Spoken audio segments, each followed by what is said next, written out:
दोस्तों आज हम बात करने वाले हैं अवध के इतिहास के बारे में। दोस्तों अवध का बहुत पुराना इतिहास है। ये प्राचीन प्राचीन काल से ही इसका इतिहास है। दोस्तों चलते हैं, शुरू करते हैं। दोस्तों अवध का इतिहास प्राचीन काल से लेकर 1856 में ब्रिटिश साम्राज्य में विलय होने तक फैला हुआ है, जो प्राचीन कौशल साम्राज्य की राजधानी अयोध्या से शुरू होकर मुगल प्रांत और फिर स्वतंत्र नवाबों के अधीन एक समृद्ध राज्य बना।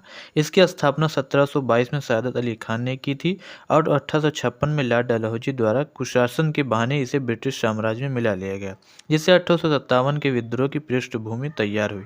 दोस्तों अगर हम इसके ऐतिहासिक कालक्रम की बात करें, चलते हैं, शुरू करते हैं। दोस्तों प्राचीन काल में अवध को प्राचीन काल में कौशल के नाम से जाना जाता था, जिसकी राजधानी अयोध्या थी।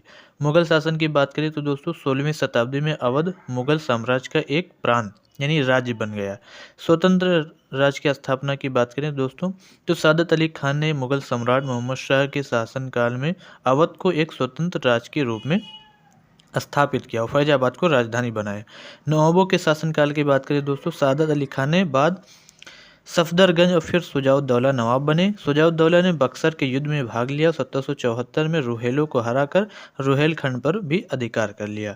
आसिफुद्दौला के शासनकाल की बात करें दोस्तों तो आसिफुद्दौला के शासनकाल में राजधानी फैजाबाद से लखनऊ हस्तांतरित की गई।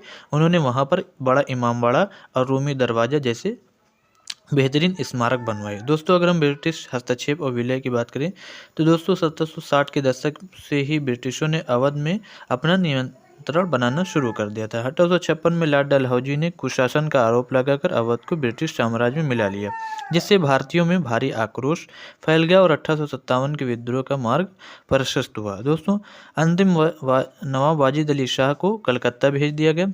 ब्रिटिश शासन के बाद दोस्तों अगर हम इसके इतिहास की बात करें तो 1877 में अवध को आगरा के साथ मिलाकर संयुक्त प्रांत आगरा व अवध बनाया गया।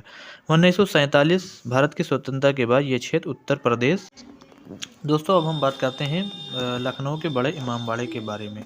दोस्तों बड़ा इमामबाड़ा का निर्माण आसिफुद्दौला ने अकाल के दौरान लोगों को रोजगार देने के लिए करवाया था। इसकी मुख्य विशेषता में 1024 रास्तों वाली भूल भुलैया लकड़ी का उपयोग न होना और लोहे का इस्तेमाल न होना शामिल है। इस विशाल संरचना का सेंट्रल हॉल इंडिया के सबसे बड़े गुंबददार हॉल में से एक है। दोस्तों अब हम बात करते हैं घंटाघर के बारे में कुछ रोचक तथ्य। दोस्तों घंटाघर केवल समय बताने के लिए ही नहीं बल्कि शहर की पहचान, सांस्कृतिक धरोहर और सूचना केंद्र के रूप में भी काम करते थे। सबसे पुराना घंटाघर एथेंस में टावर ऑफ द विंड्स था, जो पहली शताब्दी ईसा पूर्व में बनाया गया था। भारत में घंटाघरों का चलन 19वीं शताब्दी में शुरू हुआ, जिसमें जोधपुर का घंटाघर पहला था और लखनऊ का हुसैनाबाद घंटाघर देश का सबसे ऊंचा है। दोस्तों अब हम आगे बात करते हैं राम मंदिर के बारे में कुछ रोचक तथ्य। दोस्तों ये 3 मंजिला मंदिर पारंपरिक नागर शैली में बनाया गया है। मंदिर के निर्माण में मिर्जापुर से गुलाबी बलुआ पत्थर और राजस्थान के भरतपुर जिले की बंसी पहाड़पुर क्षेत्र की पहाड़ियों का उपयोग किया गया है।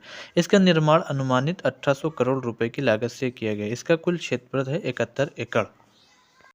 दोस्तों अब बात करते हैं रूमी दरवाजा के बारे में। दोस्तों रूमी दरवाजे का निर्माण 1784 से 1786 के बीच अवध के नवाब आसिफुद्दौला ने अकाल के दौरान करवाया था, ताकि लोगों को रोजगार मिल सके। ये लखनऊ में स्थित एक भव्य प्रवेश द्वार है और अवधी वास्तुकला का उत्कृष्ट उदाहरण है। इसे तुर्किस्ट गेट भी कहा जाता है क्योंकि इसकी डिजाइन इस्तांबुल के सबलाइम पोर्ट से प्रेरित है।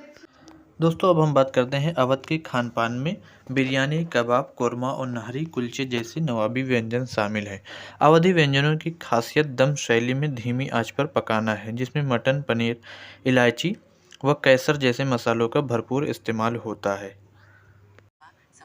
दोस्तों अगर हम अपने अयोध्या के खान पान की बात करें तो दोस्तों जिसमें शामिल है दही जलेबी, कचौड़ी, सब्जी, खुरचन, मलाई पेड़ा और रबड़ी, समोसे, पकौड़े, आलू टिक्की, लड्डू और इमरती और ठंडाई, मसाला चाय, लस्सी।